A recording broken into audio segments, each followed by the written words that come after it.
Thinking recycling is enough? Well, think again. Your current understanding of sustainability is about to be shattered. The clock is ticking on our planet's resources. And what you have been taught about waste management is just the tip of the iceberg. It's time to urgently upgrade our knowledge to truly keep resources in play and maximize their value before it's too late. Welcome back to the sustainability side. If you joined us last time, we talked about redesigning ownership, rethinking how we use things rather than owning them. Today, we are going deeper as we will be covering the topic unpacking the circular economy in the series of Beyond Recycling. We are step back to look at the entire system from how things are made up to where they end up. Because if episode 5 was about changing the habits, episode 6, which is today's episode, is about changing the structures. If you have missed the past episodes, feel free to check it here in the I button, or you could listen the whole playlist. Or you could check in the description below. We are talking about the circular shift, which is the global movement that's transforming our economies from linear waste machines to regenerative ecosystems after this short intro. Sing it loud, let's unite on the sustainability side. Feel the love day and night. Let's turn the tides, make a change today. Together we define our sustainable way. With every step we take, we rise and glow on the sustainability side. Let the good vibes flow. Let's start with an uncomfortable truth. Our current economy, the take, make, waste model, isn't just unsustainable. It's mathematically impossible to continue. Every year, humanity extracts more than 100 billion tons of materials from Earth. Yet, only 7.2% finds its way back to its use. The rest? Lost, burned, and buried, even forgotten. That means we are throwing away trillions in resources, even we talk about resource scarcity. In the Middle East, the cost of linear waste is showing fast. Gulf nations generate over 120 billion tons of solid waste annually, and nearly 70% still goes to landfills. In India, the figure crosses 62 million tons, but only 20% is formally recycled. The rest? It ends up in the open dumps, rivers, or informal waste economies that lack safety or structure. We can't recycle our way out of this. We need to redesign the system itself. If you are someone who thinks just like me, well, stay tuned. Let's look at where the shift is happening. Across the Middle East and India, the entrepreneurs are seeing waste not as a problem but as a raw material. Take BEEAH, B Group in Sharjah. What started as a waste collection services is now fully blown circular economy pioneer. Their new headquarters, designed by Zaha Hadid architects, runs entirely on renewable energy and digitally tracks waste streams to turn them into new resources. In India, Recircle uses AI and blockchain to trace plastic waste from households to recyclers, turning informal collectors into verified paid stakeholders. Since 2020, they have diverted 40,000 tons of waste and generated transparent income of over 2,500 waste pickers. And then there's a Sampurna Earth, a Mumbai-based social enterprise that sets up decentralized decomposting systems, transforming food waste into fertilizer right inside city neighborhoods. These are not isolated experiments. They are the building blocks of a new circular infrastructure. Let's experience the remanufacturing revolution, electronic waste, in a world's fastest growing waste stream. We generated 62 million metric tons in 2022, heading towards 82 million tons by 2030. But the circular economy is fighting back with sophisticated remanufacturing and compost harvesting. Here's a mind-blowing statistics. Recycling 1 million laptops saves enough energy to power over 3,500 homes for a year. Recovering components from 1 million phones yields 35,000 pounds of copper and 772 pounds of silver, 75 pounds of gold and 33 pounds of palladium. Companies are getting incredibly sophisticated about this. Component harvesting operations use precision tools to extract what valuable parts from end-of-life electronics. A single 300 semiconductor wafer requires 1500 to 2500 kilowatt of energy to manufacture. But harvesting and reusing components bypasses that entirely. Extended warranties are another game changer. When companies offer 10-year warranties instead of 1 year, they have every incentive to build products that last. The EU's new right to repair legislation mandates that manufacturers must provide timely, cost-effective repair services and extend warranties when products are repaired. But the real disruption is in the business model innovation. HP doesn't sell printers anymore, they sell printing as a service. You pay per page printed and HP handles everything else. The printer, the toner, the maintenance and eventually recycling. They have completely flipped the incentive structure. Don't you think that's amazing news? Well, let's go something into where we all needs to focus on, which is the food waste. Food waste is responsible for 8 to 10% of global greenhouse gas emissions. We waste 1.3 billion tons of food annually while 800 million people face hunger. But innovative companies are turning this waste into valuable resources. As discussed in the previous episode, Singapore's Tuas Nexus is a masterpiece of food waste valorization. They collect food waste citywide and process it through anaerobic digestion, producing biogas that generates electricity for 10,000 homes. The nutrient-rich digestate becomes fertilizer and the process also treats wastewater, creating a closed-loop system. But it goes beyond energy. Companies are extracting high-value compounds from food waste. Citrus peels becomes antioxidants for cosmetics, coffee grounds become skincare ingredients and bioactive compounds. Fruit processing waste becomes bioplastics, biodegradable packaging. The fermentation revolution is particularly exciting. Companies are using engineered microorganisms to convert food waste into bioethanol, organic acids and even probiotics. It's precision biotechnology applied to waste streams. And then there is regenerative agriculture, which closes the loop beautifully. Instead of depleting soil through intensive farming, regenerative practices build soil health, sequester carbon, and increase biodiversity. Covers crops, reduce tillage, and integrated livestock systems turn farms into carbon sinks while producing more nutritious food.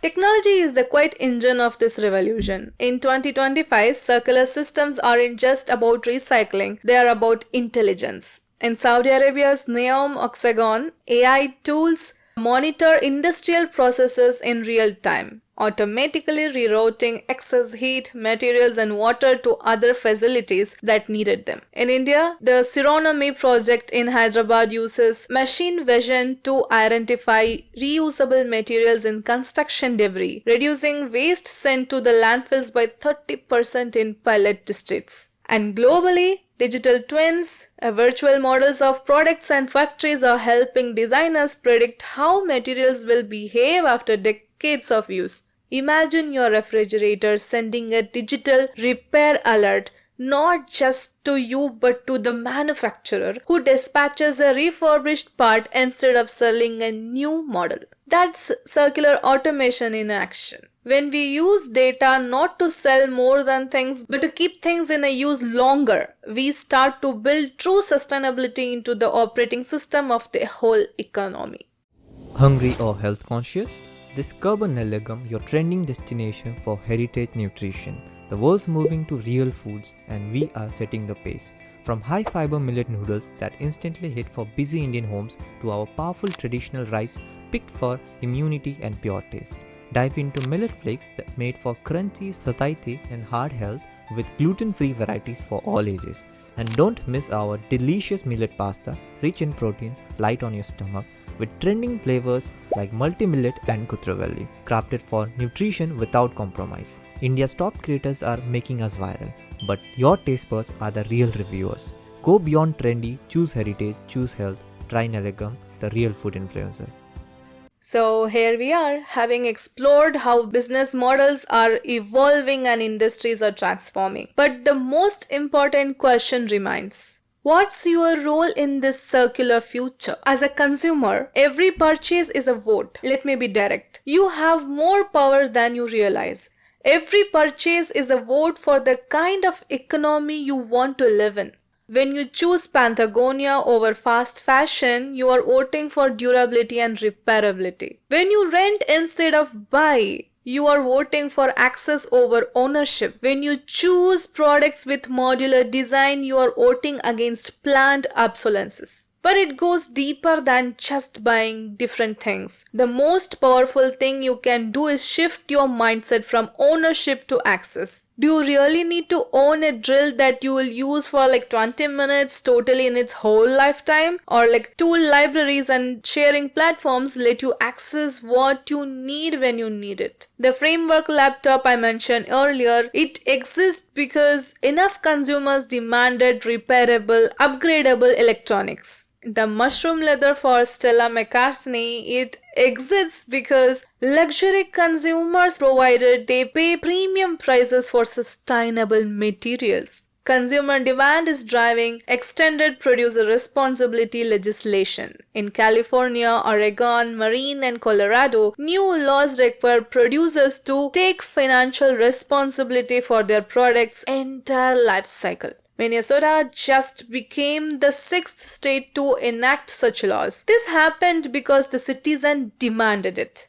Now we will talk about the power of demanding the repairability. The right to repair movement is gaining incredible momentum and it needs your voice. The EU just passed comprehensive right to repair legislation requiring manufacturers to provide affordable repairs, spare parts, and repair manuals for up to 10 years after purchase. But this didn't happen automatically. It happened because millions of citizens like you and me got frustrated with unrepairable products and demanded change. In the US, over 20 states are considering right to repair legislation. Here's what you can do. Support companies that design for repairability. Demand repair manuals and spare parts and contact your representatives about right to repair legislation. When enough consumers demand repairability, markets respond. The repair movement is also incredibly practical. Learning the basic repair skills save money, reduces waste, and gives you agency over things you own. Repair shops are popping up globally where communities come together to fix things and share knowledge. When you connect them like waste tracking, material recovery, energy efficiency, you begin to see what regenerative economy looks like. Local, resilient, and alive with innovation.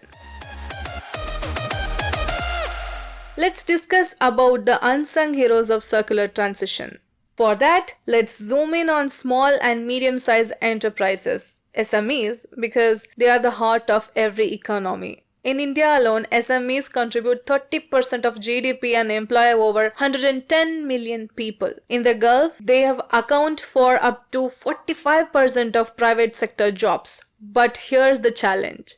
Many small businesses still operate in the linear supply chains. They don't have the funds or the frameworks to go circular. That's beginning to change. In Saudi Arabia, the Circular Economy Financing Initiative launched in 2024 offers low-interest loans to SMEs transitioning to resource-efficient production. In India, Tata Sustainability Group and UNIDO are training thousands of SMEs or MSMEs in circular designing and energy efficiency through digital platforms. If you check our episode 4, Karen helped you with a lot of important steps for a journey for a circular economy, especially for SMEs. She helps them by unlocking circular strategies that are profitable, practical, and measurable. You can check it here in the I button, or you could check it in our playlist. Because the circular economy isn't just an environmental idea, it's an economic opportunity. Globally, circularity could unlock 4.5 trillion in economic benefits by 2030, and the businesses that move first will lead the wave.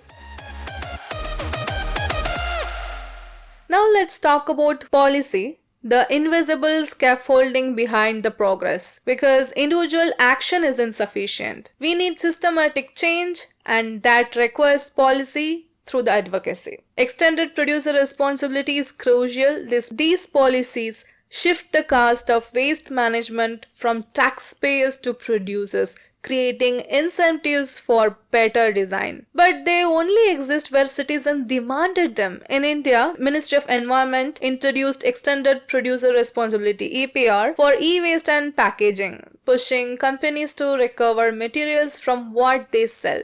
It's reshaping the industries like electronics, where repair and refurbished are regaining the importance.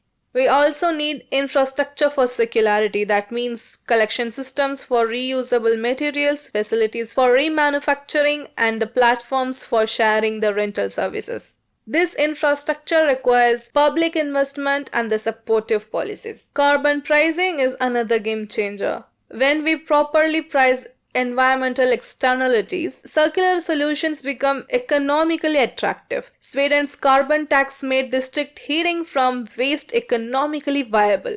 Extended producer responsibility in Germany created the world's most sophisticated recycling system. The UAE's Circular Economy Policy 2031 focuses on 4 priority sectors: manufacturing, food, infrastructure, and the transport. It's backed by the strong partnerships with the private sector and new metric for resource efficiency. And on a global stage, the Global Plastic Treaty under negotiation this year could become the first legally binding framework for reducing virgin plastic production. Policy doesn't create circularity, but it creates confidence. It tells investors, entrepreneurs, and citizens, this is the direction we are going. And when direction meets innovation, changes accelerates. Let's bring this home with stories that reminds us why this matters. In Kerala, India, a small town called Alappuzha became a zero waste model by simply turning to its roots, which is community composting. Household separates waste, local women groups manages compost pits, and the result is clean streets, thriving gardens, and new micro businesses. In Jordan, the Green Wheels initiative refurbishes old bicycles and donates them to refugee communities, reducing metal waste and empowering mobility.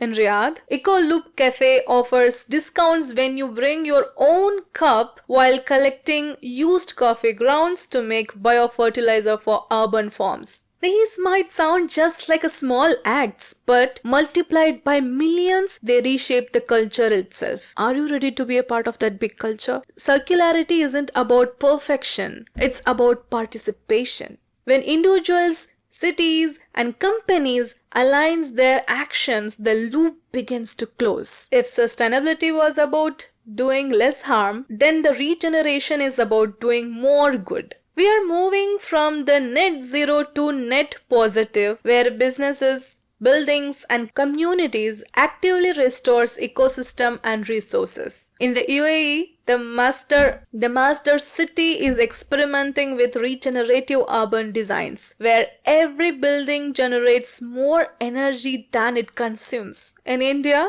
Navratan Organic Farm reuses grey water, compounds every scrap, and produce zero landfill waste, turning circularity into a lifestyle.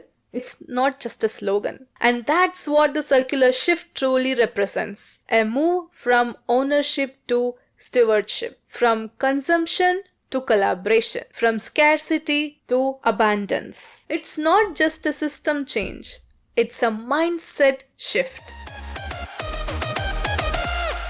So far, we have explored how products, systems, and businesses are reinventing themselves for a circular world. Are you ready for this? What have you done so far to process yourself for this regeneration? Take a pause and think about it.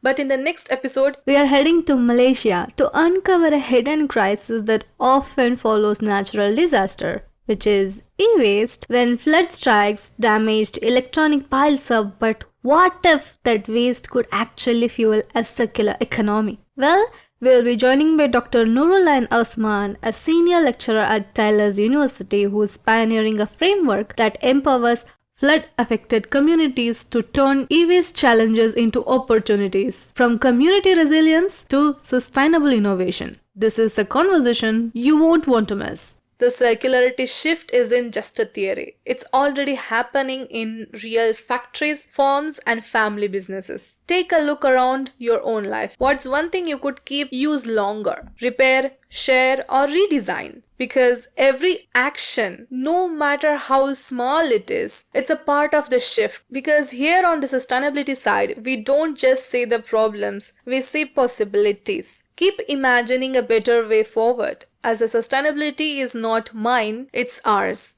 I'll be back soon with much more. Until next time, take care, stay tuned, curious, and inspired, only on the sustainability side.